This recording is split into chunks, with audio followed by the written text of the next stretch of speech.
is in the room. With that, are we ready to go? Yeah. All right, so we've heard a lot of talk about sources in manure, fertilizers, soils, legacy phosphorus. We're starting to get more into the applied stuff. How do we apply what we know about transport, about source? And I drew a shorter straw than Doug, and I got kind of management. BMPs, best management practices, how can we manage? You know, some of the questions after this morning that came up to us, they said we're getting pretty depressed. Everything's a trade-off. If I go no-till, I increase phosphorus loading. If I go tillage, I increase phosphorus loading. If I put in cover crops, I increase phosphorus loading. If I take them away, I increase phosphorus loading. So what do? I moved to Kentucky.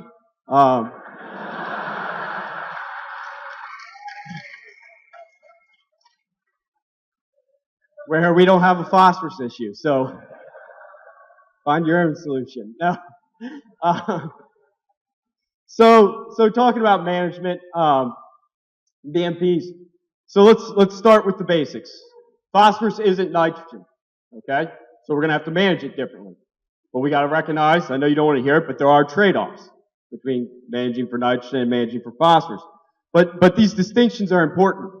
I don't have a laser. It doesn't show up there. Okay, phosphorus, you know, less than 15% of what applied is probably available in the first year, plus or minus, somewhere in there, but it's a good average.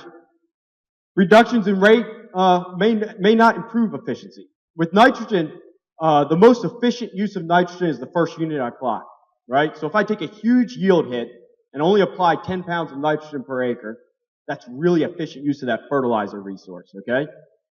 Because I'm using a lot of that fertilizer. As you get higher on the application curve, your efficiency starts to go down. That's just the nature of the beast. But with phosphorus, so much of it is attenuated by the soil anyway, and really the crop is already using what's been stored in previous years, that this application rate may not directly impact the actual use efficiency or uptake. It's going to have a marginal impact anyway. And these increases in efficiency, there are ways we can increase efficiency with phosphorus management, mainly by modifying the intensity side of the quantity-intensity relationship. So when we talk about phosphorus fertility, Pete, I'm going to try and bring sexy back to soil fertility right now. Quantity and intensity, right? That's what dominates soil fertility and getting phosphorus to that crop. And so we manage on the intensity side. We, you know, band apply a starter fertilizer, put it in a highly concentrated zone to increase that concentration gradient right where the roots can intercept it, and we can increase efficiency in that way. But it may or may not decrease risk. There's kind of an ambiguous relationship there. But placement, putting it below the surface, can decrease loss, but not necessarily increase efficiency. Timing can control a loss, but for a little bit different reasons than nitrogen. Nitrogen, if we place it close to the time of crop uptake, we increase efficiency. That's why we side dress on the Delmarva predominantly. But with phosphorus, timing is more related to runoff events, trying to miss that runoff event if we can. So all that is to build this case that there's a dubious relationship between P use efficiency and P loss. And I stole that, actually, it probably originally came from Tom Boelsma, if he's in the room somewhere. Yep, right here. From a symposium year before last at Triple SA, Paul Fixon from IPNI, one of his colleagues, gave a talk, and that was the title of his talk. Paul Fixon. So he wrote that, you know, P use, you know, there's a dubious relationship between P use efficiency and P loss. But that's not to say we can throw P use efficiency out the window. To achieve long-term water quality goals, we do have to keep this efficiency in mind, and in the context particularly of what Doug talked about with legacy P, we don't want to exacerbate the situation by building up soil phosphorus. But in the short term, to achieve short-term goals, because that's really, and I don't mean this to be flippant, but it's going to sound flippant, our short-term goals are based on these political timeframes, these, as we've seen recently in Maryland, right? We have to do something now. But also, like Doug said, we want to quit kicking the can down the road. But really, we have some short-term water quality goals that are going to have to be achieved through more intense management. And so we're going to talk about those trade-offs now. So what's the largest P, I lost my animation, I was going to surprise you. What's the largest P loss pathway from a field? Ultimately, it's crop removal. So that's the first thing about management. We need to take the phosphorus out of these high P soils where we have a legacy issue, through crop removal. And yesterday, all day, all the speakers, we kind of went over our talks. You've seen the same slide over and over again. And Chris Christopherson had a song, and the title of it was, "Why Don't We All Get Together and Steal Each Other's Songs?" And so we all just steal slides from, I guess, Andrew ultimately at some point. And but, we were all going over our data, and I threw my slide up, and everyone was like, man, we all have different numbers for crop removal. But it's somewhere in the area of 0.4 to 0.5 pounds of P2O5 per bushel for corn. And so this is just a ballpark estimate. Probably less than 5% of applied phosphorus is lost, and Dr. Sharpley and I did agree on that. We had the same number, I think, in our slides. And somewhere between, 150 bushel corn crop with 100 pounds of P2O5, which would be about 2.5 tons a litter per acre, you'd probably be removing about 60 to 75% of the phosphorus that you applied in that year. Now, what you're removing may not be what you applied in that year. You might be removing what you applied previously, but somewhere in that balance, it's being stored in the soil. And then we've got this, 20 to 30% that's hanging out there in other, that's getting attenuated in plant matter, in the stalk, in the soil, or something along those lines. But I think it's important also, as we're talking about trade-offs and disconnects, to remember that there is a disconnect between what is an environmentally significant loss and what's an agronomically significant loss. Because the concept that, it's in the farmer's best interest to manage his phosphorus and get it in the crop and not send it down the bay because that phosphorus, that's costing him money, that's not true.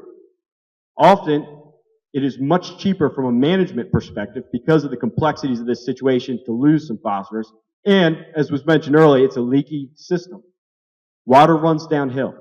You can't stop that. Phosphorus is going to be lost.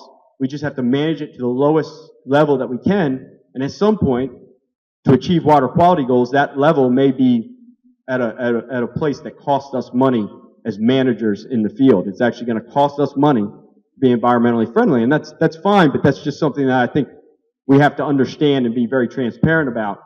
You've all seen, this is actually Frank Cole and Bob Crediteville's data that I stole and then provided to Doug, and thankfully he credited me. That's always good, and I have a graduate student in the room that's working on some of this, Emily. And so, this is to say managing source is important, because if you do get to this point, okay, they build up the soil phosphorus, got it up there to these pretty high levels, up to almost 600 FIV. You have some attenuation by the soil minerals, and then we're just kind of chugging along. It's not coming down into these environmentally kind of safe soil concentrations. Crop removal, even though it's the largest export from the field, is still really slow because you're pulling out of all these other pools that malic free is not even picking up over time. So, this is a long-term source of phosphorus to crops and surface water. So we have to manage source to keep this legacy issue from coming to concern where it doesn't exist. And then this is some of Tony Buda's data. He showed this earlier. And all it says is that basically, hydrology can have a real overriding effect on source. As he showed, in that specific field, the lowest soil test P had the highest losses, and it was a hydrologic issue. So I would say, though, that the third part of the critical source area, we talked about source, transport, is management, because that's what we have to do. We have to manage transport, we have to manage source, and hopefully mute some of these signals that we see in water quality. So here's an example. This is some research from the Y Research and Education Center, some replicated work we did there, 2006. This is one field, cornfield, 4 tillage treatments, no-till, zone-till, vertical or turbo-till, and chisel disc. We had 3 replicates of each tillage. We were collecting all the runoff from the plots. The soil test across the field was 65 FIV, so pretty moderate, all right, pretty low. This is where we want to apply some poultry litter. So we applied the same manure rate across the whole field. Same soil test, same manure rate, and same hydrology and slope. It's in the same field. But we got very different results because of management, because of tillage. Statistically more total phosphorus load in 2006 from the no-till plots versus strip-till and chisel-till. Turbo-till was not statistically different from strip-till or no-till, but you can see a little trend there. So very different results due to management. And this was just getting that phosphorus in contact with some soil particles to decrease that dissolved P load in this kind of flat landscape. Over 3 years, we see the same trend. Okay, between no-till, turbo-till, strip-till, chisel disc. But the interesting thing here is that trend looks very much like that trend, but there's no statistical differences between the treatments over 3 years of doing the same thing every year. Applying poultry litter every year, cropping it, tilling it in. And that's because there was a lot of noise in the next 2 years. There was a lot of variability over time, and in 2006 we just kind of hit that sweet spot where we got some good phosphorus loss. And as researchers, we really love it when we get good phosphorus loss. I mean, I know most people don't. At the end of my career, I hope that maybe through education, I keep enough nutrients on the landscape to balance what I intentionally put in the bay through the research. You know what I mean? And so what happened? BMPs are spatially and temporally variable in their efficacy. So what's good today may be really bad tomorrow, not because the science changes, just because it's raining today and it's not tomorrow. Mainly it's climate driven, this time difference in the effectiveness of BMPs. But also spatially different. If we had done conventional tillage on steep, erodible soil in Frederick County, that would have been the highest phosphorus loading because of the sediment loss, right? So these BMPs are spatially variable and they're temporally variable. You know, this data here shows individual rainfall events, the concentration of phosphorus in milligrams per liter for each one of those treatments over time. And in that first year, in the no-till, you see this high concentration right after manure application, kind of decreasing concentration with time as that phosphorus, the precipitation, moves that phosphorus into the soil, in contact with the soil minerals, and kind of mutes that effect. And by the end of 2006, all of those treatments looked the same. That was 2006. In subsequent years, we had 3 or 4 or 5 or 6, they were pretty dry years in 07 and 08. And so we had a couple small rainfall events before we got any runoff. So very few rainfall events generate significant runoff. And that's the other thing as a researcher that's really frustrating is we can never get runoff when we want it. So in 07 and 08, we had a couple of rainfall events before we had runoff. And so by the time we got our first runoff event, everything looked pretty much the same. But those trends were big enough in 06. We had enough runoff in 06 that load, at least we could see it across the sum of all 3 years. I would say that when we talk about management, when we talk about these trade-offs, we also can't forget we do know a lot, and we do need to stop kicking the can down the road, and we need to understand how to implement management practices, where and when they need to be implemented. But implementation, one of the things that frustrates me seems, I know we're not supposed to talk about policy, but just to say, implementation is one of the battle cries that we have, and it's good. But we also have to keep in mind that there has to be some resource allocation in the soil fertility, as Pete pointed out, and some sexier technologies that people may like manure injection. So this is some of Pete's data they shared with me, you know, I think we saw this before. If you inject poultry litter compared to surface application, you can really decrease runoff phosphorus off of the surface. This technology isn't ready for prime time adoption yet, but with the help of NIFWIF and DNR and some CIG money, we're doing a lot of research, and even today in Oklahoma right now, there's an engineer with a welding torch working on a design. He was texting me pictures all day yesterday and today of where they're at on trying to improve how this works. So we need to invest in these technologies. And sometimes, in-field management, manure injection, band applying phosphorus, cover crops, none of it works. And unfortunately, or fortunately, I was born in Delaware, and I consider myself fortunate to be from the Delmarva, but I guess if you're looking at PLOS, sometimes unfortunately, our landscape, our hydrology, I was joking, you know, it's not Tony's fault that ditches transport phosphorus. It's just the way it is. When you have a shallow groundwater table, very hydrologically connected, we've seen this slide before. This is the surface runoff peak across the field. Manure application, we see a clear signal in the field of the water running across the field. We don't really care what the phosphorus concentration in the water in the field. We care what happens when it gets to the ditch and goes out to the bay. And those red dots represent the ditch concentration. We can't even see the manure application in the ditch. If they didn't apply that manure, the ditch concentration would not have changed, with or without it. Why? It's not to say we can keep on applying manure there. It's that we have a really strong legacy source in that field that's pumping out phosphorus that overshadows the manure source. The legacy source is overshadowing that manure source. We need to take the manure off that field and start cropping out the P to get rid of that legacy signal, but that's long term. That's 50, 75, 100 years from now. That's a solution that might work. What are we going to do in the next 4 years to meet our short-term water quality goals? We're going to have to do things that cost us money, cost us time, cost us sanity maybe. And some of the things that have been worked out, they're not cheap solutions. They don't help you produce more corn. Surface application of gypsum, ditch filters. This is a retention pond on a poultry farm, a slag-filled filter. Jimmy, that's your tile well. I saw Jimmy in the audience somewhere. That's slag in a tile well to absorb phosphorus out. Remedial treatment of phosphorus. These might be required. So all this is to build, how do we adjust management for these trade-offs? And I'll put a plug in for the models. You know, all the models, the P-index, the PMT, Apple, that's where value comes in. Because, yes, I can stand here and say, with or without cover crops, I may increase dissolved P loss with that cover crop, but in the context of the whole system, when I throw all my management in, which gives me the highest loads or the lowest loads, that's where those models can help us predict some of this if they're good models.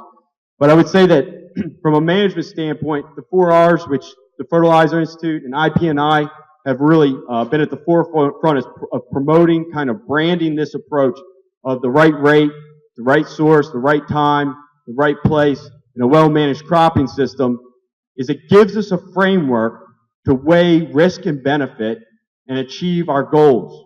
But you first have to know what your goals and priorities are, because really, right is defined by your performance objective. If our only performance objective is to optimize production, then we don't need a ditch filter, we don't need to inject poultry litter, and we don't need to transport manure out of the Illinois River watershed, because that costs money. We're not optimizing production. But we know that we do, as land managers of stewards of the environment, we do want to minimize our environmental impact, right? There's a lot of farmers in the room, and I think all of you would agree that that's the case. And so that's another objective that then we have to weigh in here. And sometimes these performance objectives are competing objectives. You know, we talked about resource efficiency. All right? We talked about nutrient loss, net profit. These things don't work together. When we increase net profit, or we also increase phosphorus loading. That's just a fact. So, but the 4R approach gives us a way to balance these and say we're going to have to take some profit loss to protect the environment, because that's one of our performance objectives. Profit can't be our only performance objective in this climate. So to sum it up, we have to manage soil phosphorus to meet these long-term goals. BMPs are only really going to help us to meet these short-term goals of near-term water quality improvements. We're going to have to manage applied sources to interrupt transport pathways. We focus on rate, but that's only one of the 4 R's, right? We got to do the right timing, the right place. And these things are temporally and spatially variable, so we have to employ these tools, these models, these indexes to determine what balance kind of gets us right. But really, with phosphorus source, especially in our area where we have a big legacy source, focus on that's not going to help us. We have to interrupt transport pathways through our management. It's probably going to help us the most. No-till or tillage in some situations will interrupt some of those transport processes. And they are competing pathways. Things that help with subsurface P may not help with surface sediment P. We have to adjust these practices in the right place and the right time, but ultimately they're only temporary delays. Dr. Beagle up at Penn State, he always says that, you know, the P-index, the PMT, BMPs, this is only a short-term fix. It's not going to get us where we need to go. We're kicking the can down the road with all of our BMPs. This is a long-term, complex, systemic issue. Agriculture is big. Agriculture is very complex, right? We're not going to revert to a totally different kind of agricultural system on the Delmarva. We're becoming more specialized, and that agricultural system lends to some of these problems, right? of grain production and poultry production being very specialized in certain regions.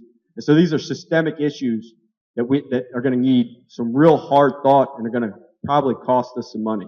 So I don't know if that's ending on a negative note or a positive note, but it's ending anyway. So I'm off the stage. Thank you.